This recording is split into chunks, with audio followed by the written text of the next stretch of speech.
Good morning, everyone. It's Joker, and today we are back with another slime video. And it's been a long time since I've done one of these. I kind of stopped after the Overlord meta, but we're going to start bringing these back every month, and it's the how to build whatever meta happens to be out at the time video series.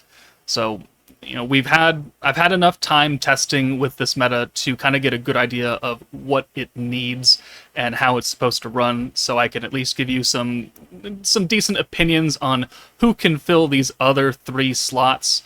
This is, of course, assuming you have the new Protector, Maribel, and Lumi. Riegert is free, so in the event that you don't have them, this video doesn't really apply to you all that much.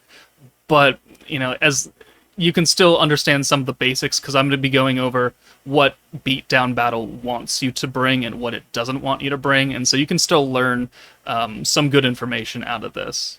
So with that said, Maribel is giving you Guaranteed Guard and Super Guard, which cuts down your damage from normal attacks a lot.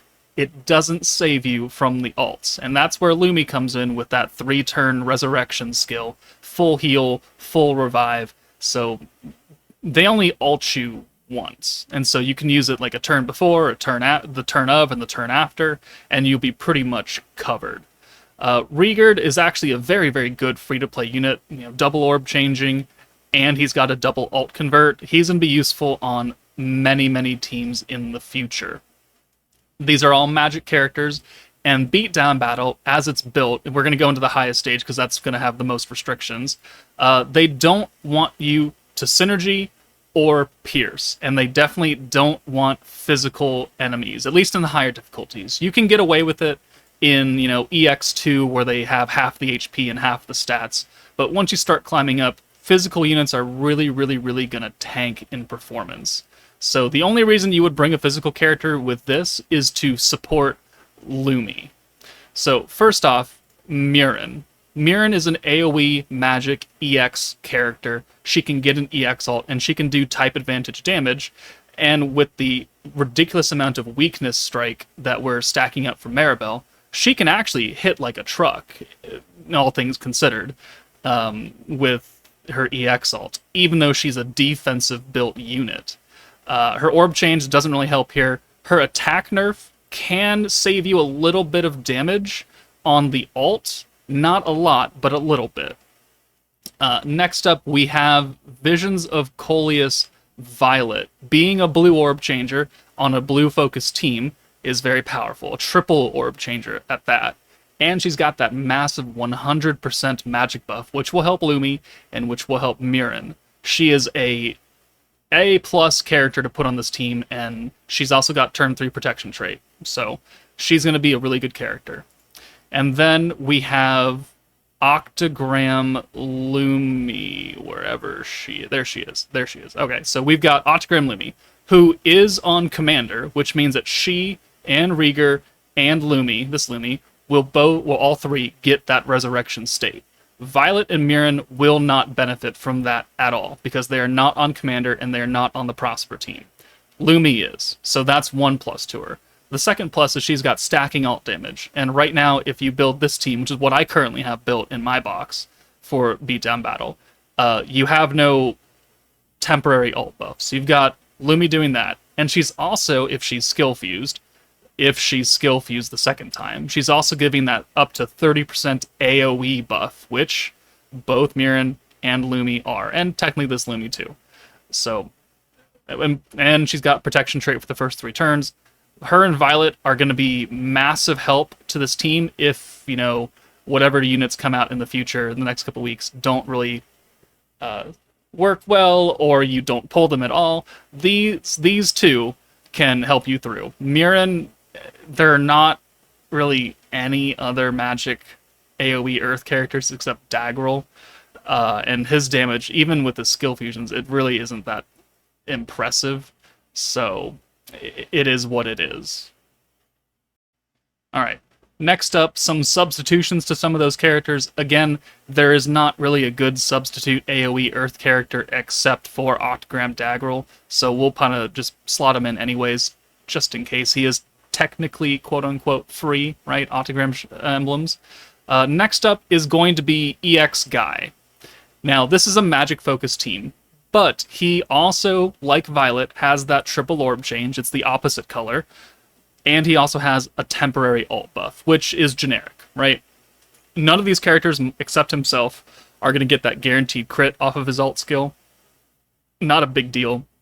He's at least still orb changing and buffing up our two AoE characters.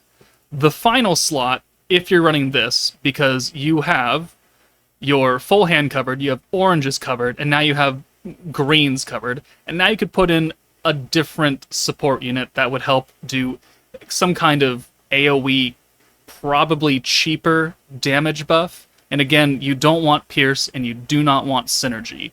So, let's say Blanc is out of here. Weakness Strike, we're already getting a lot of that. Synergy Resistance down, like, we don't want a Synergy. They get a lot of it by turn 8, like a ridiculous amount, so don't do that. Shizu could be a solid option. You are already stacking Weakness Strike from Maribel. A little more, has diminishing returns, but it's still, it's still a buff. And she's got the ult resistance down, which is impactful to our AoE characters. She is ult swapping to green, but you already have Rieger who's doing it to blue, so you don't really need to rely on her skill. She can help these two do some okay damage, maybe not for Inferno, but for the lower stages. Alright, next substitutions is we're taking out our AoE Earth, we're bringing in two single-target Earth characters. Earth Lumi, old unit, single target, does have a small magic buff and magic resistance down, which, helps her a little tiny bit. More importantly, she has an ult deny skill. Even if she's not skill fused, she's got an ult deny, which means that you can probably deny either Yom, because he is doing an AoE ult, or you could deny Hakuro, because Hakuro hits like a truck. So, either of those two. This team isn't going to hit super duper hard because we don't have that many buffs going on, but we have the hero now, who's giving guaranteed crits and crit resistance down, and you are allowed to crit this beatdown battle. And she has a rewind skill, which may save you a turn here and there. It may help you build up another double Maribel for free, essentially, in case you didn't use Lumi's orb change already in that turn. And the crit, like, if she's being constantly reset by Maribel, you could, in theory, crit multiple times. You just have to wait a couple turns for this to go back down to its 55 original cost. But you can do it. And this is going to be more of a long, drawn-out fight, because we're lacking really good damage support. So, we're going to bring Earth Trainee, because not only is she Earth and magic, she also heals, and you can heal in the stage. They don't seal body and spirit skills. And if she's skill fused, not only does she have that pierce power nerf, she has that ult damage cut. So let me go pull her up really fast. And that is very, very impactful on a team that maybe you don't feel like using this Lumi skill, or maybe you already did, and now you're deeper into the fight, and now you're like, ah, crap. Am I gonna live? So bringing Trainee can actually help with that, because she's lowering their pierce power, which is something that they do give themselves, and then she's cutting ult damage down by 50% for multiple turns. So you can pop this early, and then just plan ahead, and she'll be okay. And I guess you would just kind of single target, you would kill Hakuro first. He is the one that's giving the entire enemy team all their damage buffs. He's the most important unit to get rid of first, so if you want to double single target him down, that can work, and then it makes the fight a little less scary, unless you're already super deep into it. Okay, I wouldn't say you would make a team that looks exactly like this, but as far as other substitutions you can use, Tempest Elite Gobta is going to do the green orb changing, and he also has an ult swap, so between him and Rieger, you would have triple ult swapping right there. Rieger has your orange orbs covered, Gobta has your greens, and Lumi can change, all the fire and earth characters, whatever you put on. And then we've also got Summer Shizu, who also has a single ult swap. And then her second skill is that 2-turn weakness strike. So it'll stack on top of the permanent buff that Maribel is giving. So again, I wouldn't make this specific team because it doesn't really work that well. but there's certainly two different options you could bring to help supplement your EX Mirren or something, or your Octagram Dag roll.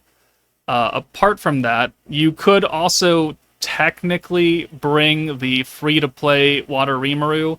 It's just that, he's going to be pure orb changing, which, if you need it, you need it, and there's nothing else around it. So, I mean, if you're only trying to clear EX2, you can bring him, and he'll be fine. He doesn't have type disadvantage, because there's space, so you're going to be okay.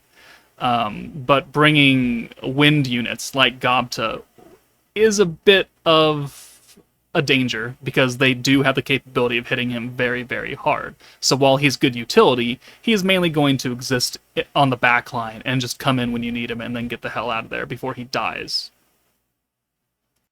Alright, next up are more damage supports. Space Rimuru, without his skill fusion, is giving you 40% attack. With his skill fusion, it's 40% attack and 30% alt resistance down, it's still quite a hefty buff even today. His skill fusion is still pretty good. Light Milim is another blue orb changer. She's got a 45% attack buff and then light resistance down, which doesn't matter on this team.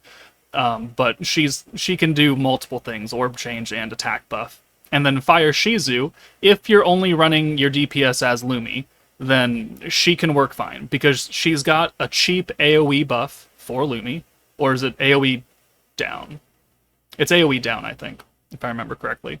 But more importantly, she's got that pretty big fire buff for Lumi, who is fire. So it'll just help Lumi hit, twice as hard. No, not twice as hard, but she's going to double buff Lumi, essentially.